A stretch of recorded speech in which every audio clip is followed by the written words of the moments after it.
Olá! Vamos começar a nossa terceira aula de filosofia para os terceiros anos. Na aula passada, eu falei sobre um pouco a introdução à filosofia política, sobre como funciona a cidade, a democracia grega, sobre como Platão vê um problema nessa democracia grega, porque ela acaba escolhendo matar Sócrates e ele considera isso um problema grande a ser resolvido, afinal de contas Sócrates era justo. Então, como você pensa uma cidade que seja justa, que funcione para os justos? E ele faz essa proposta na obra A República com alguns outros personagens, né? Platão sempre escreve com vários personagens falando, sempre em diálogo. E enquanto Sócrates está defendendo a cidade ideal, Trasímaco, outra personagem que está lá, dá um problema grande pra gente na questão da justiça, que foi o que eu falei na aula passada, que é a justiça é aquilo que interessa a quem detém o poder. E aí como que a gente faz? Como a gente planeja a cidade ideal? De toda forma, a ideia de Platão de pensar uma cidade ideal é muito interessante porque é aí que começa essa busca por um modelo político que funcione em todos os casos. Não apenas uma análise da realidade, mas a ideia de vamos criar um modelo ideal e a partir daí tentar seguir esse modelo ideal. Várias outras tentativas foram feitas ao longo da história, né? Mas tudo começa com essa profundidade aqui com essa obra de Platão. Então vamos lá para os slides. Há uma tripartida e a cidade ideal. O que é essa tal alma tripartida? Vamos com calma. Primeiro a gente tem que falar da divisão entre corpo e alma. Primeira coisa diferente aqui é que a alma, psique, dos gregos, é diferente da visão de alma das religiões atuais. Psique, como a gente sabe hoje em dia, né, o que a gente usa para psicologia. A psicologia seria um estudo da alma. Mas a gente sabe que não está estudando a alma, mas sim a mente. O que passa na nossa cabeça. Então, para Platão, isso que passa na nossa cabeça, que é a nossa alma, é algo que é imortal e eterno. Por isso, todo estudo sobre a alma em Platão a gente chama de psicologia de Platão também, né? Porque é uma análise dessa alma que nada mais é o nosso pensamento. E é o nosso pensamento que manda no nosso corpo. Nosso corpo é uma casca vazia imortal. Quando a gente morre, isso aqui se vai, simplesmente já era. Já para Platão, quando o corpo morre, a alma, a psique, vai para o mundo das ideias. E é por isso que nós podemos aprender as coisas apenas usando a nossa mente. E é esse o trabalho da saída da caverna que a gente viu lá quando a gente estudou a alegoria da caverna ano passado. Então, para pensar a cidade ideal, você tem que pensar como funciona a psique, a alma das pessoas. Elas são diferentes. E como funciona essa diferença, como é estruturada essa mente? Para Platão, a alma é dividida em 3 partes. Vamos lá. As partes são parte irascível ou parte colérica, que é localizada no coração. Ela é responsável pelo nosso ímpeto e pelos sentimentos. Como assim? Todos os nossos impulsos, as nossas vontades, as coisas que nos fazem mover rápido ou que nos fazem ter raiva, tudo isso está nessa parte do coração. E nós usamos essa parte da alma quando algo nos ameaça. Por exemplo, se você vê que alguém vai te bater, você automaticamente levanta alguma defesa ou tenta atacar de volta. Ou, por exemplo, uma pessoa que não está com a parte irascível muito controlada, se alguém pisar no pé dela, ela já quer descer o soco na pessoa. Por outro lado, essa parte é responsável pela coragem. É o que nos dá o ímpeto de ir pra frente. Então, tudo tem um lado bom, um lado ruim. Se você perder o controle, é violência. Se você tem o controle, é coragem. Então, tem que saber controlar cada uma das partes da alma. A parte concupiscente ou desiderativa, ela fica localizada no baixo ventre, ou seja, descendo para as partes da pessoa. E ela é responsável pelos nossos desejos e apetites. Ou seja, todas as nossas vontades, por exemplo, você está com vontade de comer alguma coisa, vai ser a sua parte concupiscente que vai falar alto o que você quer, o que te dá prazer. Aquilo que você quer fazer, por exemplo, poxa, hoje eu tô a fim de jogar bola. É sua parte concupiscente que está falando isso. Isso também vale, obviamente, para sexo, viu? Quando a gente fala dos desejos e que está localizado no baixo ventre, não é à toa, Platão também estava pensando nessa questão. E o que nós temos de bom dessa parte? Quando nós controlamos ela, nós praticamos a moderação.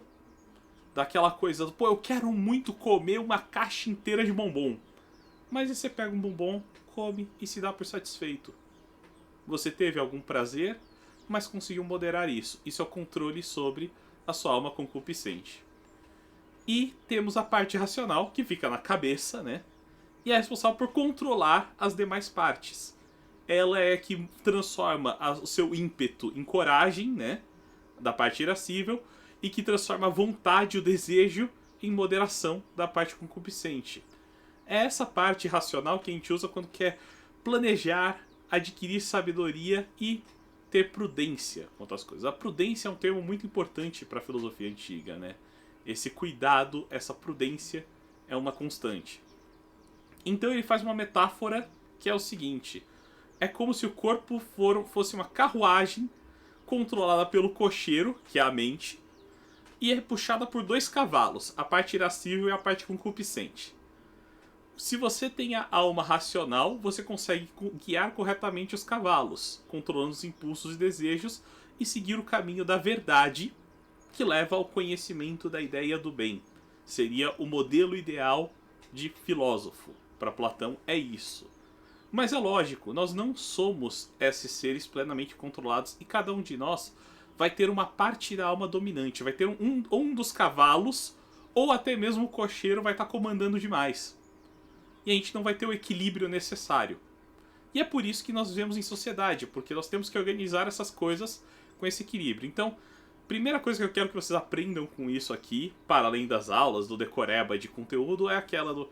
Identifique em você qual é a parte da alma que fala mais alto. Qual é o que predomina em você. E a partir daí, pratique um pouco o controle disso. Transforme essa alma na sua força. Ok? É algo bem interessante de se fazer, um exercício bem legal. Eu, por exemplo, quando pensei nisso, notei que eu não sei notar a minha parte concupiscente.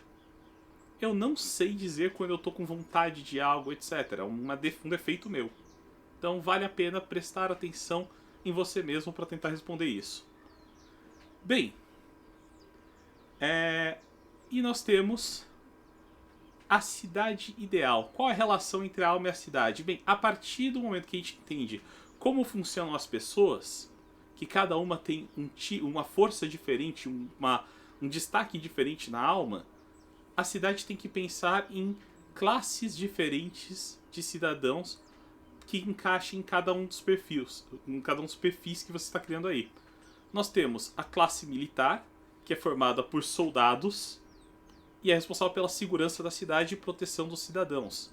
Quem que assume isso? Aquelas pessoas que têm como predominante a alma irascível. Você tem a classe produtora, que são os agricultores, donos de terras, artesãos. É quem é responsável pela manutenção material de toda a cidade, de todas as coisas que são feitas.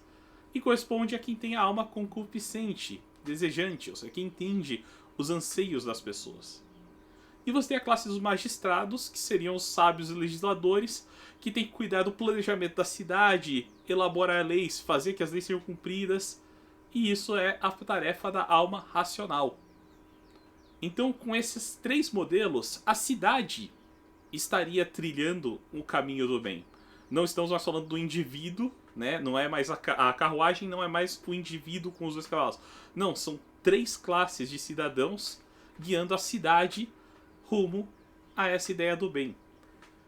Como fazer isso? Para Platão, você faz isso educando todo mundo. Esse processo daí, ao longo da República, explica melhor, claro. Aqui é só um resumo.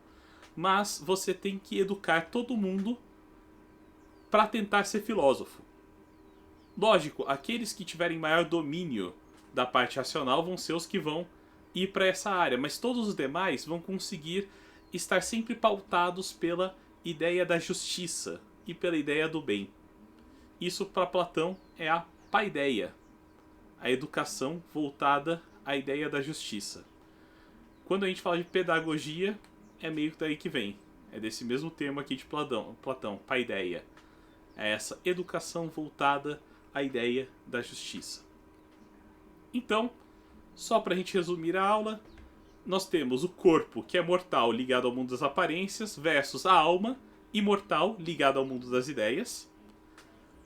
A alma se divide na parte irascível, ou seja, nossa vontade, nosso ímpeto, quando bem controlada, a nossa coragem. E quem que é a função da cidade correspondente? Os militares. Eles são a coragem da cidade, são a força da cidade. Os concupiscentes, né? Quem tem a alma concupiscente e dominante. A alma concupiscente tem a ver com as nossas vontades, nossos desejos. E quem tem essa alma desejante são os produtores, aqueles que produzem os alimentos, as roupas, os materiais para a cidade, é quem cuida do abastecimento material dessa cidade. E quem tem a alma racional dominante é aquele que planeja, que estuda, pesquisa, e seria a classe dos magistrados, que governam a cidade, planejam a cidade. Com isso, cada um cumprindo o seu papel, nós não teríamos um problema, né? O problema acontece quando você pega alguém cuja alma é irascível e bota no controle da cidade, por exemplo. Ou você bota alguém racional para ser um militar. Nesses dois casos a gente vai ter problemas. Então, prestar atenção na alma das pessoas ajudaria a gente a colocar a cidade em harmonia no caminho do bem. A educação voltada à justiça, que é a paideia, que é uma das principais formas de conseguir esse modelo de cidade para Platão. E o conceito de os governantes, os magistrados, seriam filósofos, ou tornaríamos, ou os reis se tornam filósofos, ou os filósofos se tornam reis. Para Platão é assim que as coisas deveriam ser, né? Quem deveria governar é um filósofo de alguma forma. Não para obter benefício, mas porque trilha o caminho do bem. Lógico que isso é uma romantização de Platão do filósofo baseado na experiência de Sócrates. Mas se essa teoria da alma estivesse em dia, seria talvez possível planejar uma cidade dessas. Platão tentou em vida, porém não conseguiu. Ele teve uma tentativa, acabou sendo preso no meio do caminho, teve que chamar um amigo para conseguir ser solto. Enfim, não conseguiu aplicar esse modelo de cidade ideal. Mas a ideia dele era tentar formar uma cidade justa. Platão não precisava disso, porque vinha de uma família nobre, mas vale a pena a gente ver que, apesar de tudo, ele tentou arriscar. Tentou fazer que o modelo dele não fosse só fala, fosse algo prático, fosse uma cidade de verdade. E desde então nós temos vários modelos ideais de cidade com planejamentos mais extensos do que isso, mas que a base está aqui. A base é essa, é você tentar estruturar uma cidade pensando em cada um dos detalhes dela. Recomendo muito para quem tiver tempo e quiser se aprofundar mais, ler A República de Platão. Por hoje, para nossa aula, é só, gente. A gente se vê no semana que vem, provavelmente, se eu conseguir gravar outra aula. Essa ficou um pouquinho grande. Até mais.